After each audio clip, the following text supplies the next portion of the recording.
I sat there staring at the empty kitchen table long after everyone had finished celebrating my sister's sudden future empire. The same house that once felt like home now felt like a courtroom where I had already been sentenced. My dad didn't even look at me when he slid the check across the table earlier. $100,000 for my sister, like it was pocket change from a godfather's blessing. She hugged him, cried on cue, and promised to make the family proud. I just sat there, invisible. When I finally asked, almost joking, if he could at least hear my idea, he laughed like I had told the funniest joke of the year. Not a warm laugh, sharp, dismissive. "You don't deserve any help," he said. "You waste time dreaming instead of becoming something." That was it. No discussion. No chance. Just a verdict. My sister didn't even try to hide her smile. It wasn't loud, but I saw it. That small victory of being chosen again. I walked out of the house that night with nothing but humiliation and a half-crushed notebook full of ideas I had been working on for months. The city air felt colder than usual, like even it agreed with my father's judgment. That's when 3 of my friends showed up, laughing, clueless about what had just happened. I didn't tell them everything, just enough. By the end of the conversation, they were pooling together whatever they could spare. Not much, but enough for something crazy. And that something turned out to be a building no sane person would ever buy. It was sitting at the edge of the old industrial district like a forgotten joke. Broken windows, rusted gates, and a roof that looked like it had given up on life years ago. The kind of place people crossed the street to avoid. But I saw space. Possibility. And maybe revenge. I signed the papers the next morning using borrowed money and a level of confidence I didn't actually feel. The seller looked relieved, like he had just escaped a curse. The first time I unlocked the door, dust exploded like it had been waiting to attack me personally. The inside smelled like mold, history, and bad decisions. My friends coughed behind me, already regretting their generosity. "This is where dreams go to die," one of them joked. "Or get reborn," I replied, even though I wasn't sure which one I believed. That same afternoon, something weird happened. A group of street artists wandered in, thinking it was abandoned public space. Instead of kicking them out, I let them paint. Then a food vendor parked outside. Just for an hour. Then a musician showed up. Then someone live-streamed the whole chaotic mess.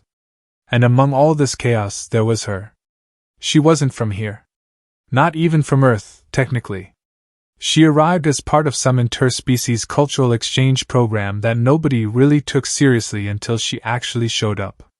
Tall, strange in a way that wasn't frightening but magnetic, like she understood colors humans couldn't see. She looked at the building like it was already alive. "This structure is emotionally unstable," she said seriously, touching a cracked wall. "I like it." That was the first time I laughed in days. By evening, the place was no longer empty. It was breathing. Messy, chaotic, ridiculous breathing, but alive nonetheless. And for the first time, I felt something dangerous creeping in. Maybe I hadn't failed. Maybe I had just started something my father wouldn't understand until it was too late. The next morning started like a bad joke nobody had bothered to end properly. I showed up at the abandoned building expecting chaos, and I got something even worse: organized chaos. The place was already changing faster than I could process. Paint buckets were everywhere, music was playing from 3 different directions, and someone had somehow installed string lights without asking me. I didn't even know who half these people were anymore. The alien girl was in the middle of it all like she had been elected manager of Earth's most dysfunctional creative experiment. She was trying to improve human efficiency by assigning tasks based on what she called emotional vibration compatibility. It made no sense, but somehow people were listening to her more than me. She handed me a metal tool I had never seen before. "This increases structural happiness," she said seriously. "That's a hammer," I replied. "Incorrect. It is a persuasion device." I stopped arguing after that. By midday, strangers were pouring in like the building had always been a magnet for lost dreams. A graffiti artist painted a massive mural on the wall that turned a crack into a glowing river. A street chef set up a grill outside and started selling food that smelled like heaven and questionable legality. A group of dancers turned the broken floor into a stage. And then the internet found us. One live stream turned into 100. 100 turned into thousands. Suddenly, our disaster zone was trending. Influencers showed up wearing outfits too expensive for a place that technically still had exposed wiring. Someone called it the most authentic urban experience in the city, which I think was code for "we don't understand it, but it looks cool." The alien girl accidentally became a star without trying. She waved at a camera once and people decided she was a performance artist. Clips of her mispronouncing human slang went viral. One video showed her trying to understand why humans cook bacon but fear commitment. And somehow that got 10 million views. She leaned over to me while people filmed her. "Why do they observe me like I am rare wildlife?" "Because you kind of are," I said. She nodded thoughtfully. "I accept this classification." I don't know when it happened, but somewhere between broken walls and viral videos, I stopped feeling like I was just surviving. I started feeling like I was building something that had its own gravity. She stayed close most of the time. Not in a clingy way, but like she had decided I was part of her exploration of Earth. She asked questions about everything: why humans lie in job interviews, why we celebrate birthdays but fear aging, why music makes people emotional even when they don't understand the lyrics. Every answer I gave made her laugh in a way that felt oddly healing. And then there were the quieter moments. Late at night, when the crowd finally left and the building was just humming with leftover energy, we would sit on the rooftop surrounded by distant city lights. She told me about her home world, not romantically perfect, just different. More structured emotions, fewer misunderstandings, less pretending. "You humans are chaotic," she said once, resting her head slightly against the railing. "But your chaos produces beauty." "I think that's a compliment," I replied. "It is." Somewhere in that growing madness, something else was happening too. Money started appearing. Not magically, but through vendors, collaborations, and people renting space inside the building. I had gone from broke and rejected to accidentally running a cultural hotspot. I didn't even know how to explain it when my friends asked. It felt less like business and more like the universe misfiled my failure as success. My dad still hadn't shown up. But I knew that silence wouldn't last forever. Because things like this don't stay hidden. Not when they start glowing. By the third week, the building wasn't just surviving, it was actively refusing to stay abandoned. What started as a broken structure had turned into something that felt alive in the loudest, most chaotic way possible. The outside had become a rotating festival of sound, light, and questionable business decisions. Food vendors lined the entrance like they had always belonged there. A noodle truck next to a gourmet burger stand next to a guy selling space tea, because he heard an alien was involved and decided marketing didn't need logic anymore. Inside, the floors no longer creaked like they were dying. They vibrated with footsteps, laughter, and music from at least 4 different genres fighting for dominance. People weren't just visiting anymore, they were staying. Working. Performing. Creating. I had unintentionally built a small city inside a ruin. And the worst part for my ego, I didn't even fully understand how it happened. The alien girl, who now insisted her human nickname was Luma, because it sounded less geometrically aggressive than her actual designation, had become the unofficial center of everything. She didn't run the place, but somehow everything aligned around her presence like she was a gravitational anomaly. She introduced cultural exchange nights, which was her polite way of saying she made humans and off-world visitors perform art at each other until someone cried or laughed too hard. Nobody knew which outcome was correct, but everyone kept coming back anyway. One night, she tried to teach humans her species' version of dancing, which involved slow hand movements, synchronized blinking, and what she described as emotional calibration through posture. It looked like a mix between meditation and a malfunctioning robot, but the internet called it A revolutionary new wellness trend. Of course, it went viral. Soon, celebrities started arriving. Not the fake influencer type, but real ones. Musicians, designers, even a couple of actors who pretended they were just exploring culture, while secretly filming everything for content. The building now had waiting lists, security lines, and a booking system that I never built but somehow existed anyway. I tried to keep control at first. I really did. I attempted schedules, rules, even basic organization.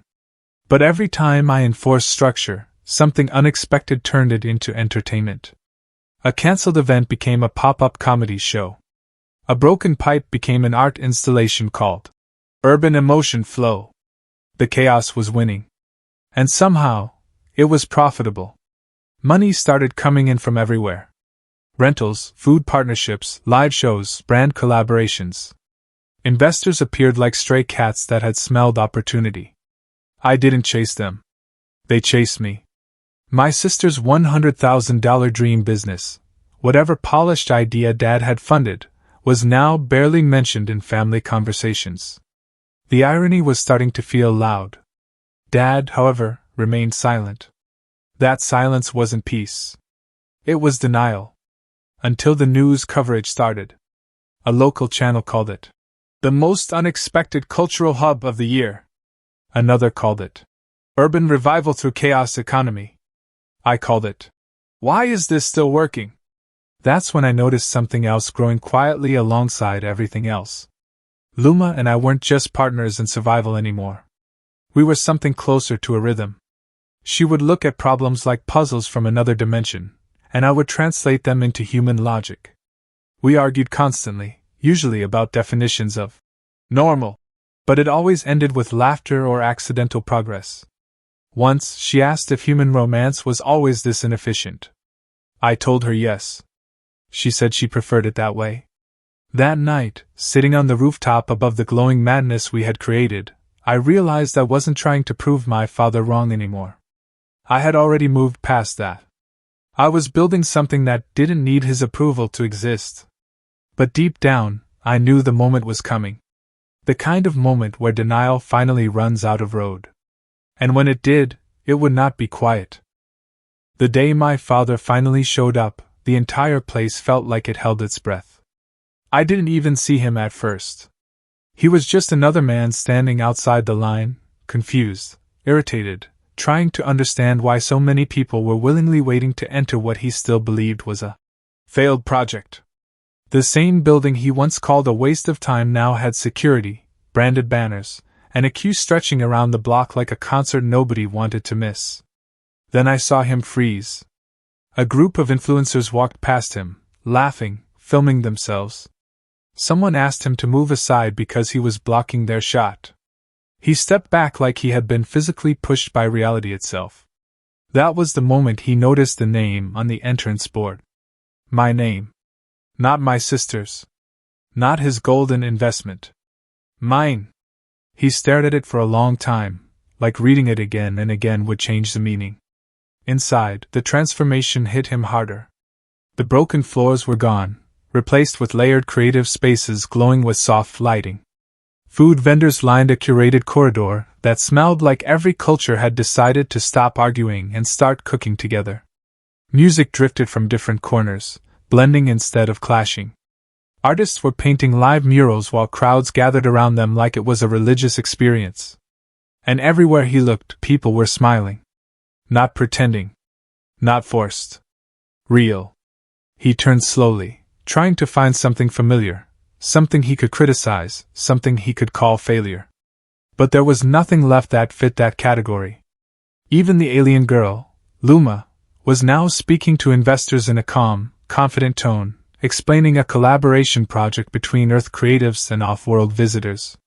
She noticed my father and gave him a polite nod, as if he was just another guest in a place he didn't understand yet. That might have hurt him more than anything. I finally walked toward him. For once, he didn't speak immediately. That was new. My father always had words ready, always had judgment loaded like a weapon. But now he just looked tired. "This is yours?" he finally asked, though the answer was obvious. Yes. He glanced around again, almost searching for a loophole. This used to be a ruin. It still is, I said. We just made it worth something. A pause. Behind him, a celebrity asked for a photo. Someone else called my name to approve a new event space. A staff member handed me a tablet to sign off on a partnership deal. He saw it all. Not as noise, but as evidence. Then my sister arrived. She didn't bring $100,000 success with her. She brought silence and embarrassment she wasn't prepared to carry. Her expression changed the moment she saw the crowd, the media presence, and the scale of everything she had dismissed before it grew teeth. For the first time, she didn't look chosen. She looked late. My father finally walked further inside, slower now, like each step was recalculating his assumptions. He passed rooms filled with creators, performers, and visitors from different cities. People greeted me casually, like I belonged there naturally. Like I wasn't someone who had to earn permission to exist. That seemed to unsettle him more than anything. Eventually, we stood in the central hall, the heart of everything. Lights spilled down from overhead installations. Music echoed softly through layered architecture that didn't exist when he last saw me. "This is impossible," he said quietly. "No," I replied. "It's just not the version you expected." Luma joined us then, as if timing herself to moments of maximum emotional impact. She looked at my father curiously, tilting her head. "This human appears to be experiencing cognitive restructuring," she said. "Is he malfunctioning?" Despite everything, I almost laughed. My father didn't. Instead, something in him cracked, not loudly, not dramatically, but enough for him to finally stop pretending. "I thought I was helping the right child," he said. I didn't answer immediately. Because for once, I didn't feel the need to win that sentence. "I didn't need your help," I finally said. "I needed space to fail until I didn't." Silence followed. Outside, the building continued living its own life. Crowds, laughter, music, commerce, chaos. A system that had grown beyond any single person's control. Then my father did something I didn't expect. He nodded. Not approval. Not pride. Understanding. And for the first time since all of this began, I didn't feel like I was proving anything anymore. I was just standing in something I had built, and it was still growing.